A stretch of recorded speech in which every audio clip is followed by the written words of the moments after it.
Guys power star Pawan Singh का नया गाना आने वाला है जिसका नाम है चूल्हा अलगे जरे। इसका टीज़र जो है वो रिलीज किया गया है और आज के वीडियो में इसी टीज़र के ऊपर चर्चा करेंगे कि टीज़र में क्या नया है, क्या मतलब हमको इस गाने में देखने को मिलेगा। ये सब हमें 30 सेकंड के एक टीज़र में दिखाया गया है और इसमें सबसे पहले हमें दिखाया जाता है कि पावर स्टार पवन सिंह अपने दोस्तों के साथ किसी बार में जो है वो कैरम खेल रहे होते हैं। तो कहीं ना कहीं यहाँ पे ये स्टोरी बेस्ड गाना होने वाला है। ये स्टोरी बेस्ड गाना होने वाला है कि पवन सिंह अपनी पत्नी को सताते हैं या फिर उनका कहना नहीं मानते हैं, जिसकी वजह से उनकी पत्नी जो है उन पे गुस्सा करती हैं और यहाँ पे उन दोनों के बीच लड़ाई होता है। कहीं ना कहीं ये गाना जो है वो पूरा गाना यही है।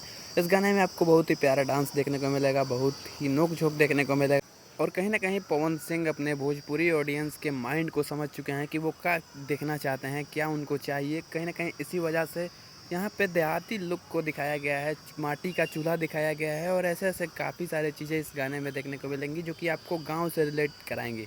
ये गाना जो है वो कल सुबह 6:30 बजे मीरा म्यूज़िक के ऑफिशियल चैनल पर रिलीज़ किया जाएगा और इसमें बहुत ही प्यारा मतलब गाना रिलीज होने वाला है। तो इस गाना का हम अगर एस्टिमेट लगाएं तो ये गाना जो है वो पुदीना का रिकॉर्ड भी तोड़ सकता है। चलिए गाने के रिलीज होने का इंतज़ार करते हैं कल सुबह 6:30 बजे और उसके बाद मिलेंगे अगली वीडियो में, रिव्यू वीडियो में। तो उस वीडियो को भी देखना ना भूलें, हमारे चैनल को भी सब्सक्राइब कर देना ताकि इसी तरह के वीडियोज़ यहाँ पे देखने को मिलती रहे।